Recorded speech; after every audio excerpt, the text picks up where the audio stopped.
When I was a junior in high school, I had to take an emergency trip to the bathroom.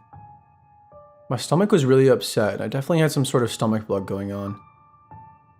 As I was dashing through the hallway trying to make it to the bathroom in time, I started to hear a whistling sound that was coming from the other side of the hallway. As I got closer to the bathroom, I realized that whoever was whistling was in the bathroom. I didn't think much of it other than that it was a slight inconvenience for me as I was wanting the bathroom all to myself, considering I was literally going to blow the toilet up. I ran to the stall and did my business uncomfortably.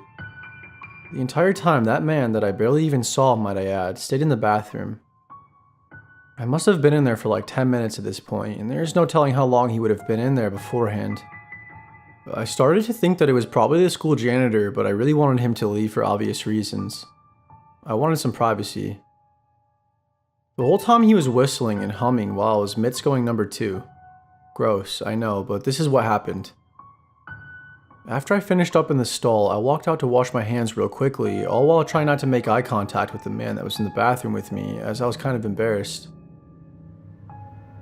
I also had to hurry back to class because if I were to be gone for too long, it's very well possible I could have gotten into some trouble. Then what happened next threw me off guard completely. The janitor then started walking over towards my direction, and he stopped after being no more than a foot away from me.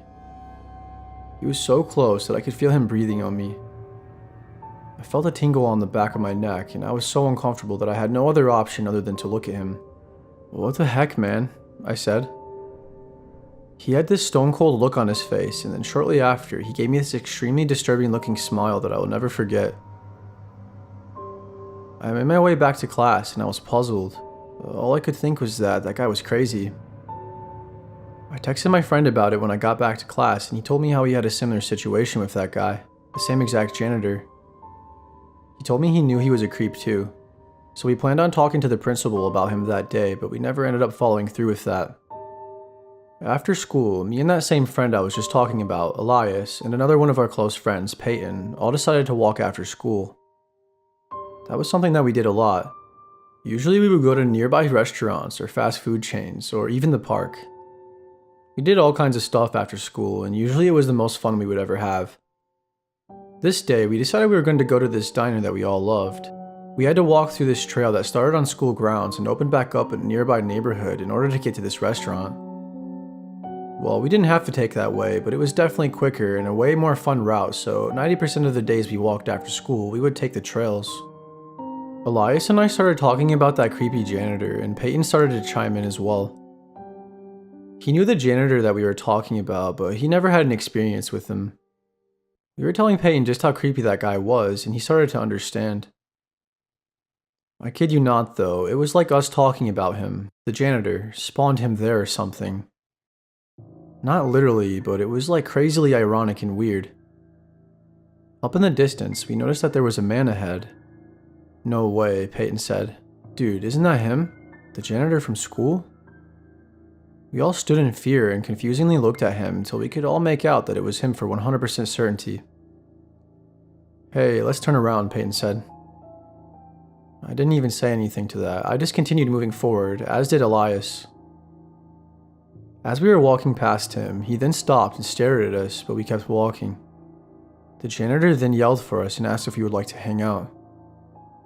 Okay, so not only was this man a janitor at our school and supposed to be an authority figure, but he was really a creep. He also had to have been at least 55 years old. Why the heck would he want to hang out with a bunch of kids our age for? We just ignored him and we picked up our pace a little bit. But he then started jogging towards us, and it was at this point that we started to full-on run. He then began screaming at us, and when I looked back, I saw that he had a knife in one of his hands. We all screamed for help and ran for at least 5 minutes, and shortly after that, we seemed to have lost him. We later found out about who he really was the next day at school.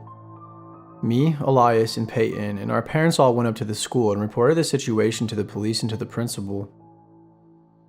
It turned out that the school had no idea who this man was and that he wasn't a school janitor. He was a man pretending to be a janitor. I don't know how he got away with this, like getting inside the school and all without being detected for so long. It's quite ridiculous and scary if you ask me. They really need to double down on security because school is supposed to be a safe place for kids to learn. It turned out that the man was a convicted sex offender as well, and that he has been abusing minors for years now. He also had a court order to where he had to stay a certain distance away from kids, but that didn't stop him. I personally think he was going to take it a step further this time and try to kill one of us. Some people are so messed up in the head, I can't even begin to comprehend.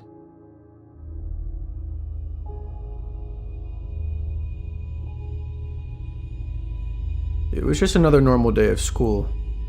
I think I was in 10th grade. I want to say it was right after third hour. Anyways, it was lunchtime, so my friends and I were goofing off like we always would. We would all eat for maybe 5 minutes and spend the rest of the 20 minutes playing games and messing around and such. Well, about halfway through lunch, the PA went off and said that we were having an emergency lockdown, which was definitely kind of scary. Lockdown, lockdown. This is an emergency alert. Please follow lockdown procedures. Go into the nearest room or building, lock the door, and turn off all lights.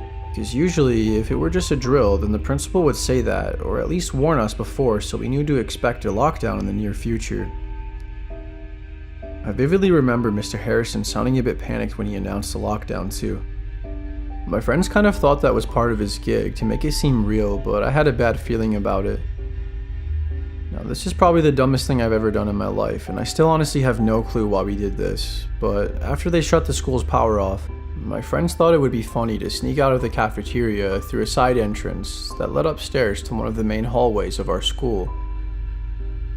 I decided to tag along with them just because. I'm not really sure, I just did. After walking around for a little bit, we all split up, and at this point it was only me and Andrew. Our 3 other friends ventured off by themselves somewhere. It was so dark in the hallways that we could barely even see what was in front of us. The only source of light we had was coming from the sun shining through the windows.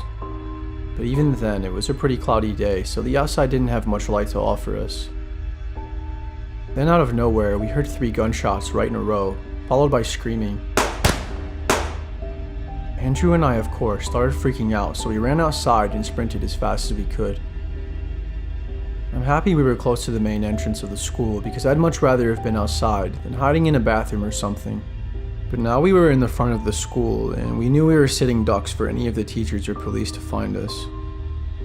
We didn't want to get in trouble for sneaking off when we shouldn't have been, so we ran behind the school and headed straight for the woods. We had to run across the soccer field to get there, but we made it across without being seen. Then we heard police sirens getting closer. I knew they were there for whoever the hell just fired the gun, but we were still paranoid that the school or police were looking for us for running off as well.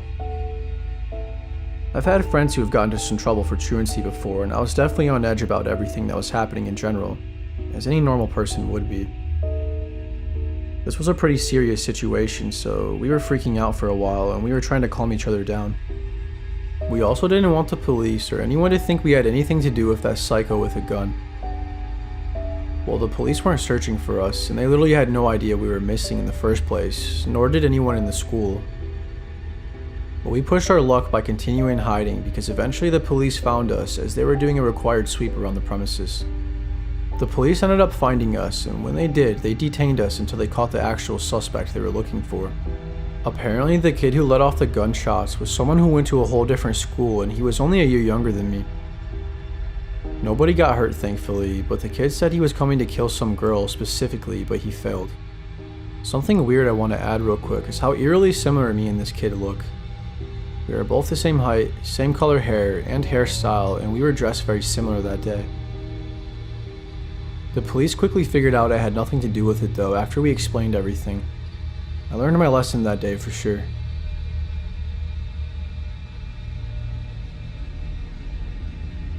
This took place on my very last day of high school. I was on my senior year, so after I got through today, it would be the very end of high school for me. Of course I was super excited, and I felt a huge amount of relief, but there was also a sadness in the air for me that day. Because all it really meant was that I was going to have to leave all my friends behind and have to make new ones in college. I tried to not look at it so negatively, because ultimately it is what it is, and it's just a part of life, you know, changes. I don't remember exactly why or what happened, but I was in a particularly bad mood this day because of things that were going on at home with my family. I think it was 5th hour, which was biology class. I didn't mind the class really, but the teacher was the one that made it horrible. Mr. Johnson was a jerk to me and many of the other kids in my class. I honestly don't know how he hadn't been fired sooner. He was notorious for getting into it with the kids and getting into screaming matches. One time he even broke a kid's phone, and another time he legit threatened me in front of the whole class. I don't think he works there as a teacher anymore, but I really didn't feel like going to his class that day, so I skipped it. I went over to the library and my plan was to lay low until 6th hour. I hid in the back of the library in the computer section and pretended like I was doing my schoolwork, but really I was playing games on my phone the entire time. Not too long after this, all of a sudden the school's intercom went off. We were having a lockdown. Although I will admit it alarmed me, I figured it was just a practice drill and that our school was just testing us again. Our school does at least 2 practice drills each semester, so I played it risky and decided to hang tight. But all of a sudden, I heard screaming down the hall. It was very muffled sounding and I couldn't make out what was being said. All I could hear was the screaming. It seemed to have gone on for a couple of minutes. I quickly started to realize that we were probably in a real lockdown. I panicked and I thought my best bet was to hide somewhere in the library, so I hid under the computer desks. Not the best spot I know, but I figured it was better than nothing. I kept quiet and waited for the PA to come back on and for it to say the drill was over with, but it never did. It must have been 20 minutes of me just lying there in fear. I took my phone out at one point and I saw that I had like 20 plus messages from some of my classmates from biology, and they asked where I was and that we were in a real lockdown. That was when my heart dropped to my stomach and I started to feel sick. I told them all I was safe and that I was hiding in the library. There was nobody else in the library with me as far as I knew, because there weren't any teachers or kids when I first walked in, which was actually quite unusual. Nonetheless, it freaked me out even more that I was pretty much alone. I just kept waiting in hopes that it was all going to be over soon. Well, it was only just the beginning. I didn't know what I had really got myself into by skipping class. A few more minutes passed by and the screaming picked back up again, and then shortly after, I heard someone running through the hall. Then my worst fear came alive. The library door opened and somebody was walking inside. As scared as I was, I managed to peek my head up to see if I could see who it was. But all I could see was a dark shadow of someone that looked like to be around my height. I hid back under the desk, and that was when I saw a flashlight turn on. Whoever it was began searching all around. All I can remember is praying to God that I was going to be okay. Eventually, the person made their way over to the cubicle I was in by all the computers. I knew it was only a matter of seconds before he were to see me, so I jumped out from under the desk again and made myself visible. "Hey," I said. Within a second, I had a flashlight pointing at me along with a gun. "Tyler? What the hell are you doing, man?" I asked. Tyler was one of my close friends in middle school, but we didn't keep up with each other much ever since starting high school. And through the years, we kind of had a falling out and went our separate ways. Anyways, I told him to put the gun down, and after almost a full minute of silence from him, he started to break down crying and dropped to the floor. I kicked the gun away and reassured him that it was going to be okay. And I told him that we needed to do the right thing and that he needed to turn himself in if he really wanted any chances of getting better. Surprisingly, he actually listened to me, and I walked with him towards the office until we found a teacher, and the teacher then led us to the police. I, as a witness, told him everything that I knew, and Tyler also complied 100% as well. I'm just happy that Tyler found me rather than someone else. I was one of Tyler's only friends in his eyes, and if he would have found someone else, I'm sure he would have killed them truthfully. We really need to raise awareness for this kind of stuff and do everything as a society that we can to limit the violence in school shootings specifically. As much as I don't like Tyler for what he did, he was a kid who was bullied and picked on his whole life, and had a horrible home life along with different types of mental illnesses, I'm sure. So really, it's no surprise if you think about it, what he attempted to do. That's usually how it goes down. It's deafening and unbelievably horrible that some people are capable of doing things like this, and that's to say the least.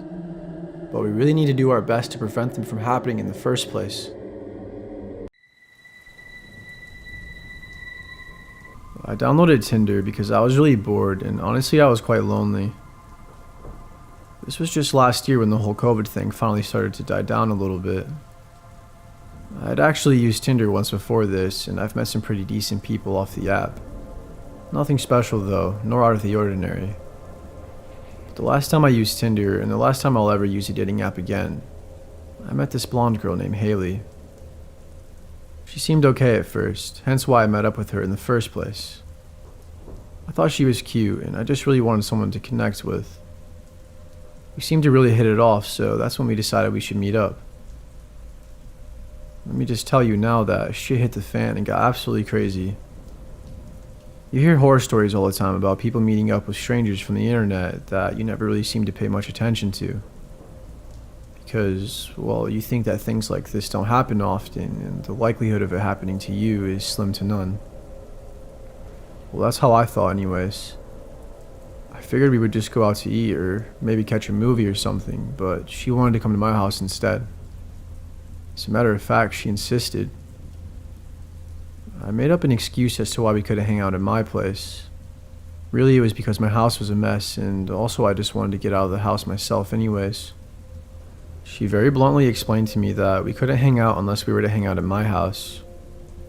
Look, I know I should have saw this as a red flag, and I think part of me did, but I didn't pay enough attention to it. She was really pretty, and I was lonely. I think she definitely used that to her advantage because she knew it too. I eventually caved in and I told her that she could come over. So we set up a time for her to come, and that gave me just enough time to clean the house and to shower and get myself ready. She texted me when she got here and I let her in. It was extremely awkward at first, and right away I thought that she looked a little different from the picture she had on her Tinder account. I couldn't tell if I was just overthinking or not, and I didn't say anything at first about it because I didn't want to be rude. I'm not all that attractive anyways, so I just kind of let it go and we started chatting. Things were going okay, and then she asked me if I had anything to drink, alcohol-wise. And I told her I had about a half-fifth of Jameson left in the cupboard. I excused myself to the restroom, and when I came back, she was sitting on the couch with her drink in her hand. And I saw that she had prepared a drink for me as well that was sitting on my glass coffee table. I really wasn't in the mood for alcohol, especially not liquor, so I grabbed a beer out of my fridge and drank that instead. About 3 or 4 beers later, I ended up drinking my mixed drink that she kept pressuring me to drink. In fact, I almost completely decided against drinking it just because of how bad she wanted me to. I had a paranoid OCD-like thought that it was certainly possible that she could have spiked my drink with something while I was using the bathroom. And I had a serious feeling to stay away from the drink she made me altogether. But I let it go eventually because the drunker I got, the more I realized how delusional I sounded to myself. She seemed like a nice girl and we were getting along just fine. Plus it didn't seem like there was anything in my drink, so I figured it was okay. Anyways, I drank it and I didn't feel much different until maybe about 10 or 20 minutes afterwards. But I just played it off as me being drunk and overthinking. After all, I am a lightweight, and 6 drinks is way more than enough to keep me pretty messed up. This is where things start to get really weird. The last thing I remember was we were sitting on the couch and I started feeling very strange. I started to feel fainty and very dizzy until I ultimately passed out completely. I had to have been out cold for at least 5 hours because I woke up at the ass crack of dawn, and what I discovered was nothing short of a nightmare. I was lying on my bedroom floor and I awoke in a terrified state of mind. I slowly started to piece together that something was horribly wrong, and I was still feeling weird from the drugs she had roofied me with. The first thing I noticed was that my whole entire body was in serious pain. All the way from my neck to my arms and my back and my stomach too. I had bruises all over me, and I had over 5 serious stab-like puncture wounds, along with deep cuts in both of my arms and my stomach. I got up and I saw that my bed and that the floor in my room was soaked with blood and the walls as well. I about fainted again when I saw this, and I remember feeling like I couldn't breathe. I went to grab my phone to call the police, but I couldn't find it. Turned out that she had stole my phone and all 4 of my TVs that were in my house. along with some jewelry and some of my safes that had over $20,000 in it. I looked all around my house, but nobody was in sight. My house was a complete wreck though, as she destroyed windows, vandalized just about every room, and she just completely demolished everything. I remember looking in the mirror at one point and having a complete breakdown. I couldn't believe that any of this was real. I'm almost 100% positive that there was somebody else other than the girl that I met that was in on this. It's hard for me to even type this out, but my stomach had a really disturbing wound, in which they used my blood to draw a pentagram on the wall of my bedroom with.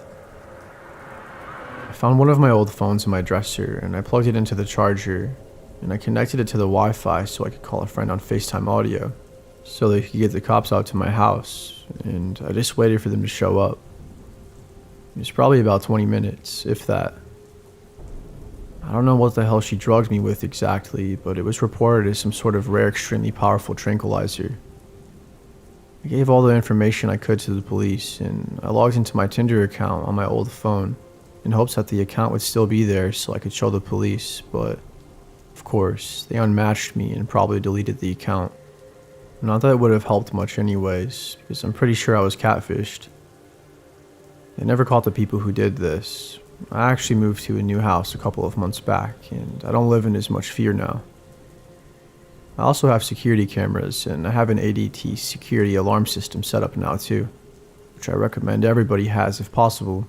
It could save your life.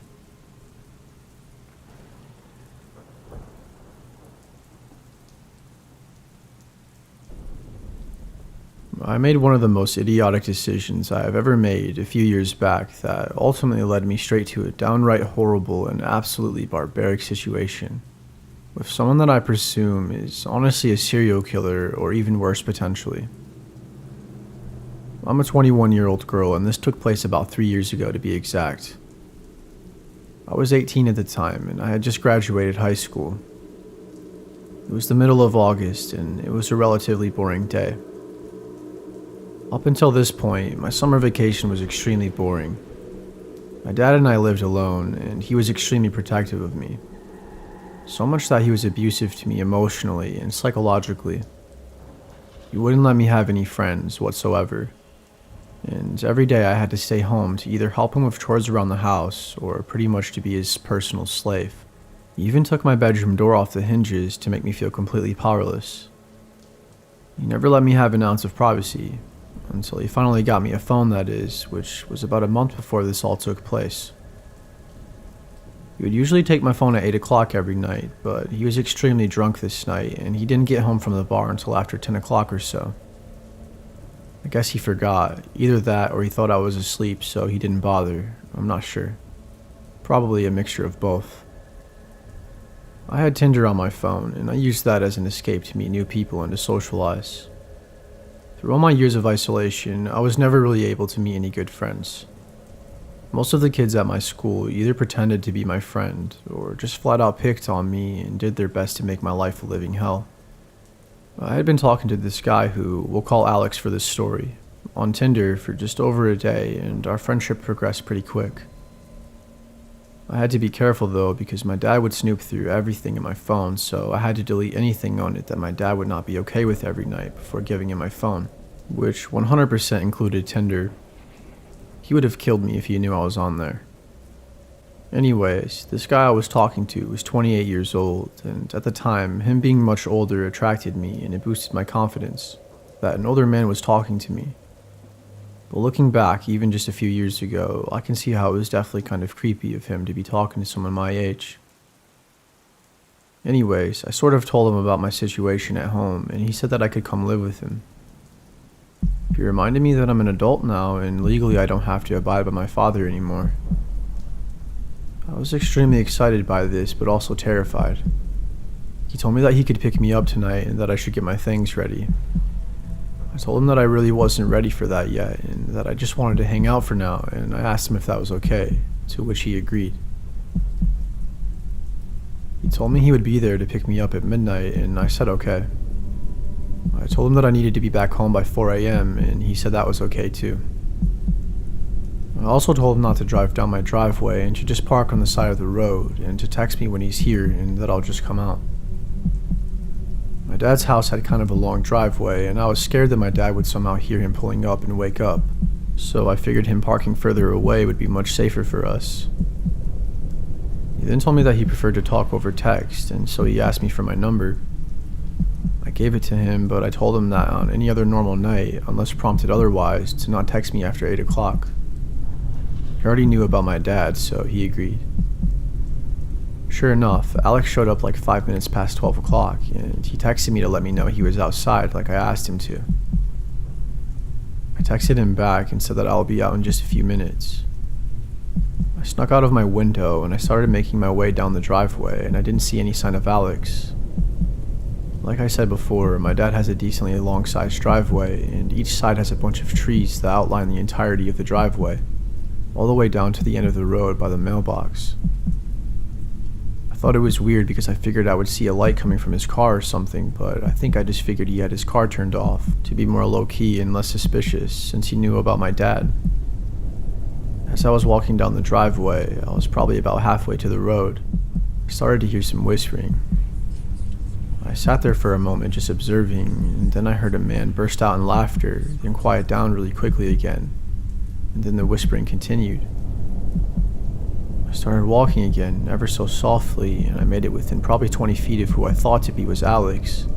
I could finally start to hear what was being said. I came to the conclusion that he was on the phone because he was having a conversation, but nobody was speaking back from what I could hear. Now, I can admit I was eavesdropping, and this isn't something I would normally do, but given the circumstances of the situation, I'm pretty sure you could understand why I had my guard up so high. And I'm extremely glad I did, because I would probably be dead right now if I hadn't. And that's when I heard the most sickening and disturbing thing I've ever heard in my entire life. He began bragging to whoever he was on the phone with about how he was waiting for me and how he was going to rape the shit out of me, and I quote, "keep me alive for as long as possible." I literally almost puked when I heard this, and I made a bit of ruckus apparently, because right after, Alex seemingly became eerily and abruptly quiet. I thought about running back inside, but I thought I had a better chance of just hiding. I ran back in the direction I came from, towards the house, and I took a hard right into the woods, and I hid in this spot that I knew about. I figured I would be safe for now. About 5 minutes had passed, and not a single noise came about. Then I got a text. It was from Alex. "Where are you?" he asked. I obviously ignored it, and then I turned my ringer off. He then began blowing my phone up with messages and calls until I finally picked up after probably the 5th time of him calling me. I thought it would be a much better idea to answer the phone and to come up with a lie and make an excuse about how I can't come tonight and how I'm really sorry and that we should hang out another time. He didn't buy it though. I think he knew I was on to him. He started getting extremely angry with me and tried to make me feel bad by telling me I wasted his time, and that's when his true colors came out. He started cussing me out and telling me about how horrible I am and how no guy will ever love me and that sort of thing. And then he said something that truly frightened me to my core. "I know where you live, just remember that. I hope you sleep tight, honey. I'll see you soon."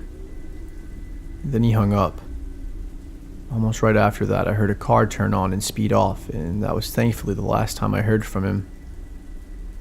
I really wanted to keep the peace because he knew where I lived, and I was just hoping he would stay away after this. I lied awake all night in bed, wondering if he was going to come back or not, and I was terrified he was going to kill me. I blocked him on Tinder and from my phone number as well, and I called my grandma the very next morning while my dad was at work, and I told her what happened. I completely confided in her about my dad and told her about how horrible he had been to me my whole life. She came and picked me up, and we didn't tell my dad anything at all about what happened. My grandma always knew my dad was horrible, but she never knew truly just how bad he was to me at home. I was too scared to tell anyone about it for the longest of time, but it was truly the best decision I've ever made. I've since been much happier, and I'm working on getting my own place with my girlfriend. Life has been moving along, and I've been healing and getting better each day. I tried to contact the police, but they told me they couldn't do anything without any proof, so I knew I was screwed. It's more than likely that Alex is still out there hurting others, if that's even his real name.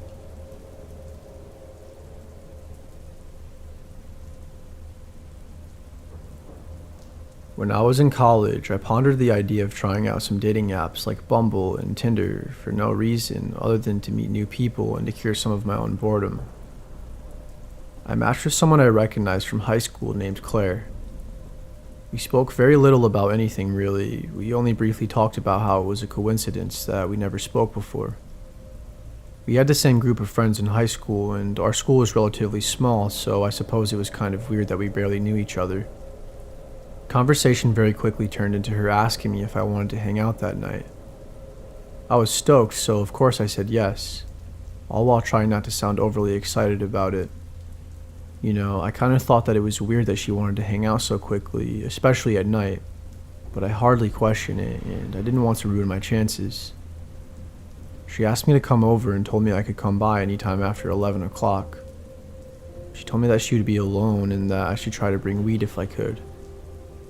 I didn't smoke, but I knew friends that did, so I showed up with $10 worth of some pretty shitty looking weed, hoping that it would be good enough for her. Looking back, I should have been more wary, and I at least should have told someone I was close with where I was going, because little did I know I was in for an extremely messed up situation. But my 20-year-old curious virgin brain ran rapid with the endless possibilities of me having a lucky night. I think I kind of liked the idea of not knowing what was going to happen, but I never would have thought in a million years that what happened would happen.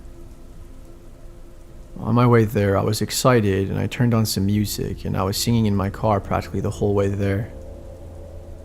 As I started to get closer, probably only 2 minutes away, I started to get a weird feeling as I didn't really recognize the area, and that's when my anxiety kicked in a little bit. When I pulled into the neighborhood, I saw that it was a very run-down area and I started to question if I was in the wrong location. But the address she gave me matched up with where I was, so I continued driving until I stumbled upon her house. I felt my heart drop to my stomach when I saw the house that she gave me the address to. I'm telling you right now, I knew deep down for a fact that something wasn't right. There was something so off about the house and area I was in general. The house was extremely dark, and the only light coming from it was an inside light that was upstairs. I rolled down my foggy tinted window so I could get a better view, and I told myself there was no way I was going to walk up to the house. It literally looked abandoned. I started to drive away, and less than a minute later I received a notification on Tinder from Claire that asked where I was going and to come back. I told her I thought I had the wrong house, and she told me I was wrong about my presumption, and she told me to come back once again. I seriously didn't want to, and I had a horrible feeling about it, but I also wanted it to not be a setup so bad that I foolishly went back. I asked her if she would come outside when I get there, and she called me a wimp and told me that she was just finishing up getting ready and that the door was unlocked and that I can just let myself in. Still to this day, I'm embarrassed by how stupid it was of me to actually follow through with what she said, but I did. I parked the car on the side of the road and I began walking up to the porch. I knocked on the door to let myself be known, and I opened it. I walked in slowly, and right away I could tell that the house was disgusting. It was extremely dark, but from what I could see, it was a mess and really vile looking. I heard some music coming from upstairs, and I saw a light up there as well, so I followed it. "Hello? Claire, I'm here," I said. The closer I got, the more I could make out the music. There was some sort of death metal or black metal music playing, which really freaked me out, honestly, even more. It just added to the creepy and eerie vibe of everything. I finally made it up the stairs, and I saw there was only 2 rooms, one of which was the bathroom that had the light off, and I looked in there and there was nobody. I then pointed my direction at the other door where the music was coming from, but it didn't really look like the bedroom had a light on or anything inside. That's when my anxiety turned to fear, and I really began questioning my choices of how I wound up in this situation. Then the music stopped. I heard a bunch of footsteps walking around on the hardwood tile before me in the room, and people were talking. And then I heard a loud scream come from the bedroom that jump scared me so bad I almost fell down the stairs. Finally, my senses hit me and I realized it was time to leave and how dangerous of a situation I was in. I turned around to run down the stairs, and that's when I saw some guy dressed in black that had gothic makeup on and long dark hair. Almost simultaneously, the door behind me upstairs also opened. "Ethan, hey, it's Claire. I'm glad you could make it," she said. I turned around and I saw that it definitely wasn't Claire from school and that I was 100% being catfished. Then the guy downstairs started walking quickly up the stairs in my direction. "Okay guys, this isn't funny anymore. Please just leave me alone." And they both started laughing and started calling me names. I knew my only option was to fight or to run, so I thought running would be the first best option. I ran into the bathroom and I managed to shut and lock the door before they could get to me. They both started banging on the door and twisting the doorknob profusely, extremely hard, and told me to let them in. I looked all around for something I could use to act as a weapon, and the next best thing I could find was a toothbrush. I knew that wasn't going to help much, but I figured it was better than nothing. I could stab them in the neck or the eye with it if I really had to, and it came down to it. I started panicking even more when I fully realized the severity of the situation I was in. I opened the shower curtain and I saw there was a window that looked pretty small, but I had to try my luck. It was pretty much my only option at this point.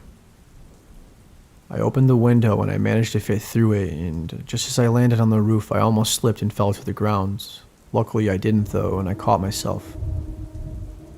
I made my way around the house while still on the roof as I was looking for the safest way down, and I managed to find a trampoline in the backyard that I could jump on to get the hell out of there. I ran like hell all the way to my car, and there wasn't a sign of either of them. They didn't chase me down or anything. I drove away and I called the cops and gave them all the information I had to give. I told them I was driving home and I gave them the address of the place, and the police later stopped by my house that night to tell me what they discovered and so I could make a better statement. Apparently, the people who were setting me up were a group of people in some sort of black metal band that killed innocent people by luring them off of dating apps like Tinder by using a pretty girl as a catfish. In the house, which was abandoned by the way, the police discovered 2 dead bodies of 2 girls that were my age and tons of blood. I think the police actually caught 2 of the murder suspects, but are still looking for the rest of them, and apparently the group called themselves Holy Eternity or something like that. These people are really messed up, and I was almost murdered that night. I've never touched a dating app since, and I don't think I ever will. There used to be this kid at my school named Blake. Blake faced a lot of bullying from pretty much everybody, both behind his back and directly to his face. It's not like he didn't deserve it though. He was prone to violence and often got in trouble for screaming in teachers' faces, because he was clearly indoctrinated into some crazy ideas that went against what they teach in school. I guess that means it's not totally his fault for how his parents raised him, but that never stopped anybody. Blake was just as physically repulsive as he was in conversation. He almost got kicked out of school for harassing a girl pretty badly after she rejected him for smelling like hot garbage. If only that had gone through, then things would have ended differently. It started one day when I was in history class with Blake. He stopped the class to dispute something the teacher said about the Civil War, and it ended up becoming a huge thing. The teacher was pretty cold with shutting Blake down with the facts, humiliating him pretty badly. This led to Blake screaming a bunch of stuff about how the country had been ruined. Then we all collectively laughed him off, and he stormed out of the school. That was a Friday. Over the course of the weekend, Blake posted a bunch of stuff on his Snapchat. Pictures of him holding pieces from his dad's gun collection, which he was known for bragging about extensively, and pictures of him posing in front of a Nazi flag, which was also his dad's, I assume. But the worst part of all was a photo of our history teacher printed out and taped to a cardboard box, which he used for target practice, with the caption, "Getting ready for school on Monday." The posts were pretty chilling.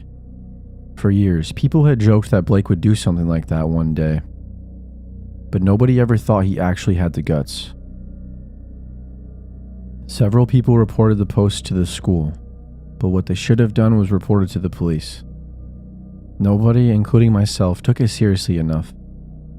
If I had, there was no chance I would have gone to school until he was taken care of. At school the following Monday, from what I heard afterwards, Blake came to school late, during 5th period when we had our American history class. He wasn't able to get into class like normally. He was confronted by the school resource officer and a couple of admins who demanded to search his backpack. That's when he drew the pistol and shot the resource officer and ran off. I heard the shot from the other side of the school. Everything went silent. Moments later, the lockdown order went out. We all knew it was Blake. I looked at my teacher, who was white as a sheet. All I could see were the bullet holes in the picture of his face from Blake's post in my head. After a few seconds, he regained his composure and went through the procedure of locking the door and turning out the lights, then ordering all of us to hide out of sight. Not a moment too soon either. We all knew Blake was heading for him, and all of us by proximity. I barely had time to think to myself about how those dumb lockdown drills weren't so dumb anymore.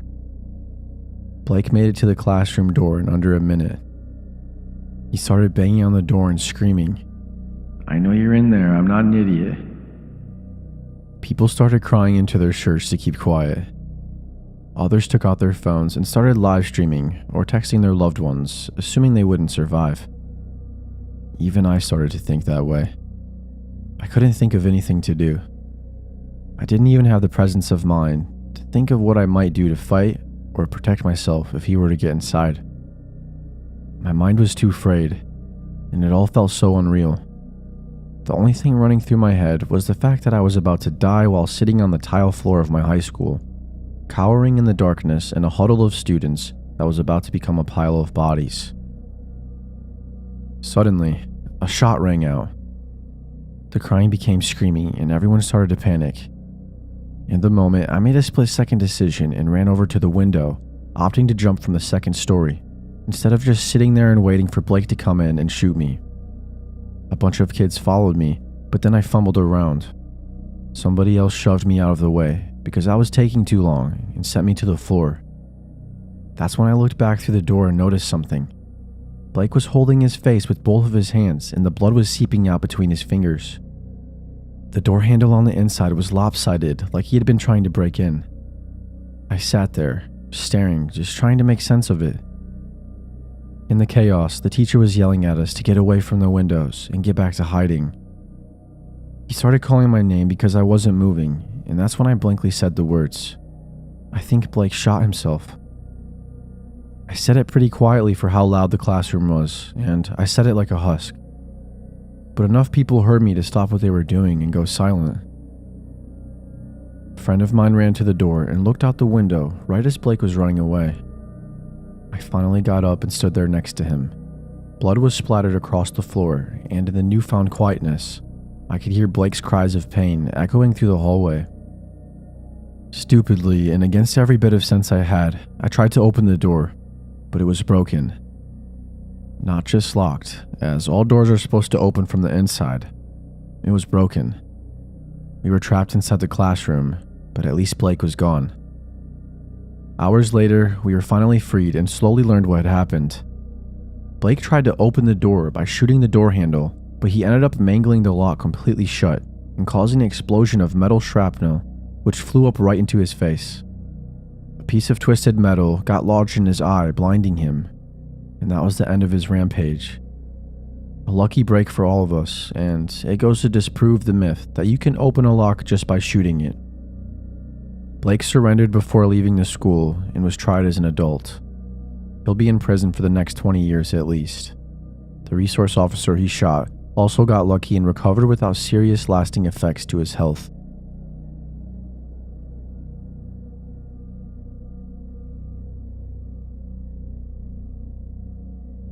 My high school is near an area with a lot of gang violence, so lockdowns were a rather common occurrence. However, the one event that sticks out in my mind when I think back didn't actually have anything to do with that. The only time I actually felt scared wasn't because of a fugitive or a shooting. It was because of a student who everyone already knew was dangerous. His name was Jason, He was one of those kids that was crazy smart, but had a lot of problems with authority, focusing, socializing, and so on. I'm sure everyone knows at least one kid like that from school. He got suspended for bringing a knife to school once, and then expelled the same year for trying to strangle a teacher with a shoelace. He came back the next year, though, after going to an intervention school for several months.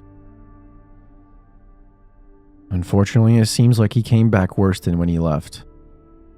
I got the pleasure of being stuck in the front office with him once, when we both got in trouble for different things at around the same time, and ended up sitting in there together. The assistant principal was supposed to give both of us an individual talking to, but it must have been a crazy day because we had to wait for her to get through talking to someone else first. In the span of a few minutes, Jason talked my ear off about the kids he met in the intervention school, like pyromaniacs and drug dealers, and even gang members. They were definitely a bad influence on him, but honestly, I think he should have stayed there. He seemed like he belonged. He talked very highly of his experience, and he said he made friends there, which surprised me. I was actually kind of entertained by the stories of what he got up to with those kids. But then he dropped a piece of information that I knew was bad news. Jason told me that someone at the intervention school had helped him learn how to make a bomb. Right before I could ask him if he was serious, the assistant principal came out of her office and called Jason in. That was the last time, and really the only time that I ever talked to him. It was really weird, because despite all of the stuff I heard about him, he was actually in a great mood and seemed very happy, even though he was in trouble again.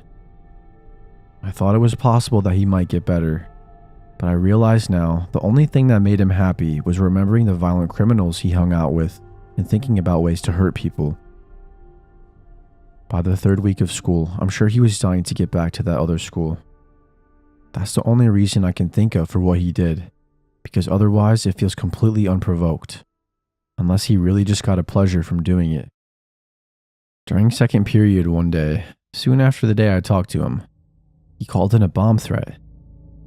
He was apprehended quickly, but he refused to give up the location of the bomb, so the whole school was evacuated. I vividly remember the feeling of my stomach doing a flip when I saw Jason's clear backpack sitting against the wall of the hallway we were walking through. The inside was stuffed with a garbage bag, so I knew it had to be the bomb. I told one of the administrators who radioed it in. I felt lucky then that it didn't go off when all those kids were filing out the building, packed in like sardines. I was shaking as I was walking out to the football field, but I was able to get a seat at the bleachers instead of having to stand. We were out there in lockdown mode for hours, baking in the hot sun and just waiting to go back inside. But the bomb squad had to be called in to take care of the bag, and the whole school had to be swept for other bombs afterwards.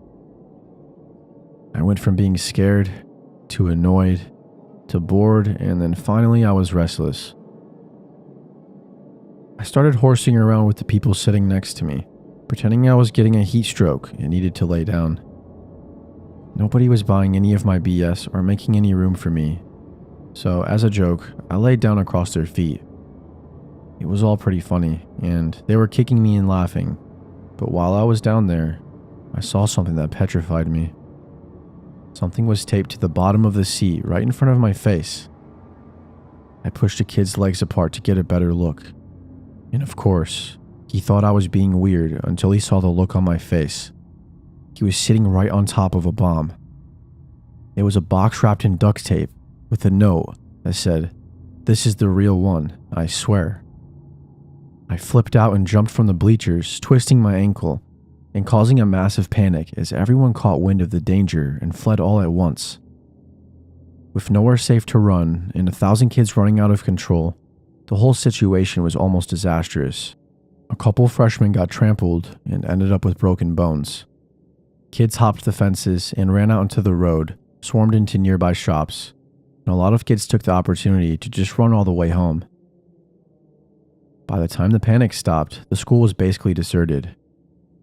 I'm sure if Jason ever found out, he would die of laughter. What really makes it embarrassing, though, is the fact that it was all fake. None of the bombs were real. The thing is, Jason was totally smart enough to make real bombs and actually kill people. And the only reason he didn't was because his goal wasn't to go to prison for a bunch of years, but to go to juvie or another intervention school. All that fear and panic and wasted time was just part of a sick joke Jason was playing. What makes me shudder is knowing that if he had decided to go through with it, a lot of people would have died, and I would have very likely been one of them. Nobody was prepared for the threat. He pointed out a gigantic weakness in the school's response. His placements would have been extremely deadly if they weren't just fake bombs. I don't know where Jason is now, but I hope he stays far away from me for the rest of my life.